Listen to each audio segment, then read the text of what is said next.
ನಮಸ್ಕಾರ ಮಕ್ಕಳೇ. ಇವತ್ತು ರಾಜ ವಿಕ್ರಮ ಮತ್ತು ಬೇತಾಳನ ಕತೆ, ಇದರಲ್ಲಿ ಮತ್ತೊಂದು ಕಥೆಯೊಂದಿಗೆ ಬಂದಿದ್ದೇನೆ. ಕಥೆಯ ಹೆಸರು ಬುದ್ಧಿವಂತ ಮಹಿಳೆ. ಈ ಕತೆ ಏನು ಅಂತ ನೋಡ್ಕೊಂಬರೋಣ. ಒಂದು ದಿನ ರಾಜ ವಿಕ್ರಮನು ಬೇತಾಳನನ್ನು ಹೆಗಲ ಮೇಲೆ ಹೊತ್ಕೊಂಡು ಸ್ಮಶಾನದ ದಾರಿಯಲ್ಲಿ ನಡೆದುಕೊಂಡು ಬರ್ತಿರ್ತಾನೆ. ಆಗ ಬೇತಾಳನು ಎಂದಿನಂತೆ ಒಂದು ಕಥೆಯನ್ನು ಹೇಳಲು ಆರಂಭ ಮಾಡುತ್ತೆ. ಒಂದು ರಾಜ್ಯದಲ್ಲಿ ಧರ್ಮಸೇನ ಎಂಬ ರಾಜನಿರ್ತಾನೆ. ಅವನ ರಾಜ್ಯದಲ್ಲಿ ಸುಮತಿ ಎಂಬ ಬುದ್ಧಿವಂತ ಮಹಿಳೆ ವಾಸವಾಗಿರ್ತಾಳೆ. ಅವಳು ಸಾಮಾನ್ಯ ಕುಟುಂಬದವಳಾಗಿದ್ದರೂ ತನ್ನ ಜಾಣ್ಮೆ ಮತ್ತು ಚಾತುರ್ಯದಿಂದ ಎಲ್ಲರ ಮೆಚ್ಚುಗೆ ಪಡೆದಿರ್ತಾಳೆ. ಒಂದು ದಿನ ರಾಜನ ಅಮೂಲ್ಯವಾದ ವಜ್ರದ ಉಂಗುರ ಕಾಣೆಯಾಗುತ್ತೆ. ಅರಮನೆಯ ಎಲ್ಲ ಕಡೆ ಹುಡುಕಿದರೂ ಅದು ಸಿಗಲ್ಲ. ರಾಜನಿಗೆ ಕೋಪ ಬರುತ್ತೆ. ಅವನು ಉಂಗುರವನ್ನು ಕದ್ದವನು ಕಂಡುಹಿಡಿದವರಿಗೆ ದೊಡ್ಡ ಬಹುಮಾನ ಕೊಡ್ತೀನಿ ಅಂತ ಘೋಷಣೆ ಮಾಡ್ತಾನೆ. ಅನೇಕರು ಪ್ರಯತ್ನಿಸಿದರು, ಆದರೆ ಕಳ್ಳ ಯಾರಂತ ತಿಳಿಯಲೇ ಇಲ್ಲ.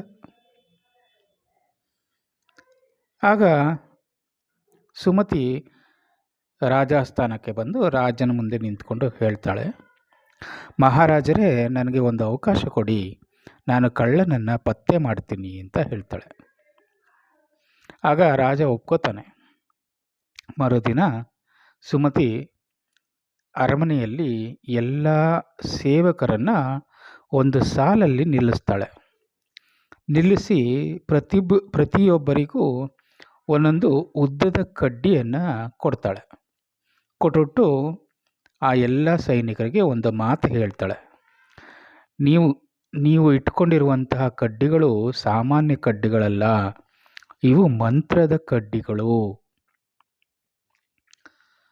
ಇದೇನು ಮಾಡುತ್ತೆ ಅಂದರೆ, ಯಾರು ಕಳ್ಳ ಇರ್ತಾನೋ ಅವನಲ್ಲಿರುವ ಕಡ್ಡಿ ರಾತ್ರಿ 1 ಅಂಗುಲ ಉದ್ದ ಬೆಳೆಯುತ್ತೆ. ಆಮೇಲೆ ಏನು ಮಾಡಬೇಕು ನೀವು ಅಂದರೆ, ನಾಳೆ ಬೆಳಗ್ಗೆ ಎದ್ದು ಎಲ್ಲರೂ ಕಡ್ಡಿ ತಗೊಂಡು ಅರಮನೆಗೆ ಬನ್ನಿ ಅಂತ ಹೇಳ್ತಾಳೆ. ಆದರೆ ಮಕ್ಕಳೇ, ಇಲ್ಲಿ ಒಂದು ತಮಾಷೆ ಏನು ಅಂದರೆ, ಆ ಕಡ್ಡಿಗೆ ಮಂತ್ರನೂ ಹಾಕಿರಲ್ಲ, ಅದು ಏನೂ ಇರಲ್ಲ. ಆದರೆ ಕಳ್ಳ ಯಾರಿರ್ತಾನೆ, ಉಂಗುರ ಕದ್ದವನು, ಅವನ ಭಯಪಟ್ಟು ಏನು ಮಾಡ್ತಾನೆ ಅಂದರೆ, ತನ್ನ ಕಡ್ಡಿ ಉದ್ದ ಬೆಳಿಬೋದು ಅಂತ ಅಂದ್ಕೊಂಡು ಏನು ಮಾಡ್ತಾನೆ, ರಾತ್ರಿ ತನ್ನ ಕಡ್ಡಿಯನ್ನು 1 ಅಂಗುಲ ಕತ್ತರಿಸ್ಬಿಡ್ತಾನೆ. ಮಾರನೇ ದಿನ ಎಲ್ಲರೂ ತಮ್ಮ ತಮ್ಮ ಕಡ್ಡಿಗಳನ್ನು ತಗೊಂಡು ಅರಮನೆಗೆ ಬರ್ತಾರೆ. ಎಲ್ಲರೂ ತಮ್ಮ ಇರುವಂಥ ಕಡ್ಡಿಗಳನ್ನು ಸುಮತಿಗೆ ತೋರಿಸ್ತಾರೆ. ಅದರಲ್ಲಿ ಒಬ್ಬನ ಕಡ್ಡಿ ಮಾತ್ರ ಚಿಕ್ಕದಾಗಿರುತ್ತೆ. ಸುಮತಿ ತಕ್ಷಣ ಆ ಕಳ್ಳನನ್ನು ಗುರುತಿಸ್ತಾಳೆ. ಏಕೆಂದರೆ ಎಲ್ಲರ ಕಡ್ಡಿನೂ ಕರೆಕ್ಟಾಗಿರುತ್ತೆ. ಆದರೆ ಕಳ್ಳ ಯಾರಿರ್ತಾನೆ, ಅವನೇನು ಮಾಡಿಬಿಟ್ಟಿರ್ತಾನೆ, ತನ್ನ ಕಡ್ಡಿನ 1 ಅಂಗುಲ ಕಟ್ ಮಾಡಿಬಿಟ್ಟಿರ್ತಾನೆ. ಏಕೆಂದರೆ ಅವನು ಭಯ ಆಗಿರುತ್ತೆ, ಉದ್ದ ಬೆಳೆದು ಬಿಡುತ್ತೆ ಅಂತ. ಹಾಗಾಗಿ ಕಳ್ಳ ತನ್ನ ತಪ್ಪನ್ನು ಒಪ್ಕೊಂಡು ಉಂಗುರವನ್ನು ಹಿಂದಿರುಗಿಸ್ತಾನೆ. ಆವಾಗ ಆ ಕಳ್ಳನಿಗೆ ರಾಜ ಸರಿಯಾದ ಶಿಕ್ಷೆಯನ್ನು ಕೊಡ್ತಾನೆ. ಹಾಗೆ ಸುಮತಿಗೆ ಒಂದು ದೊಡ್ಡದಾದ ಬಹುಮಾನವನ್ನು ಕೊಡ್ತಾನೆ.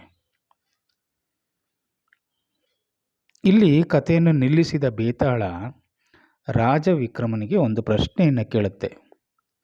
ಓ ರಾಜನೇ, ಸುಮತಿ ಕಳ್ಳನನ್ನು ಹೇಗೆ ಪತ್ತೆ ಹಚ್ಚಿದಳೋ, ಅವಳ ಯೋಜನೆ ಏಕೆ ಯಶಸ್ವಿಯಾಯಿತು ಅಂತ ಕೇಳುತ್ತೆ.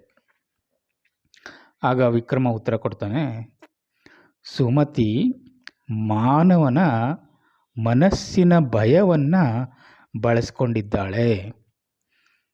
ಕಳ್ಳನು ಯಾರು ಕಳ್ಳ ಇರ್ತಾನೆ ಅವನು ಮಾತ್ರ ಮಂತ್ರವನ್ನು ನಂಬಿ ಕಡ್ಡಿಯನ್ನು ಕತ್ತರಿಸ್ತಾನೆ. ಆದರೆ ನಿರಪರಾಧಿಗಳು ಏನೂ ಮಾಡೋದಿಲ್ಲ. ಆದ್ದರಿಂದ ಕಳ್ಳನು ತಾನೇ ತನ್ನ ತಪ್ಪನ್ನು ಬಯಲಿಗೆಳೆದನು ಅಂತ ವಿಕ್ರಮ ಉತ್ತರ ಕೊಡ್ತಾನೆ. ವಿಕ್ರಮನ ಉತ್ತರನ ಸರಿಯಾಗಿದೆ ವಿಕ್ರಮ, ನೀನು ಹೇಳಿದ ಉತ್ತರ ಅಂತ ಹೇಳಿ ಬೇತಾಳ ಮತ್ತೆ ಏನು ಮಾಡುತ್ತೆ ಮಕ್ಕಳೇ, ಅವನ ಬೆನ್ನಿಂದ ಹಾರಿ ಮರದ ಕೊಂಬೆಗೆ ಹೋಗಿ ನೇತಾಕೊಳ್ಳುತ್ತೆ.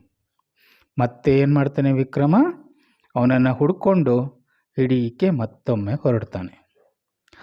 ಮಕ್ಕಳೇ, ಈ ಕಥೆಯ ನೀತಿ ಏನು ಅಂದರೆ, ಬುದ್ಧಿ ಮತ್ತು ಚಾತುರ್ಯವು ಅನೇಕ ಬಾರಿ ಬಲಕ್ಕಿಂತಲೂ ಹೆಚ್ಚು ಶಕ್ತಿಶಾಲಿಯಾಗಿರುತ್ತದೆ.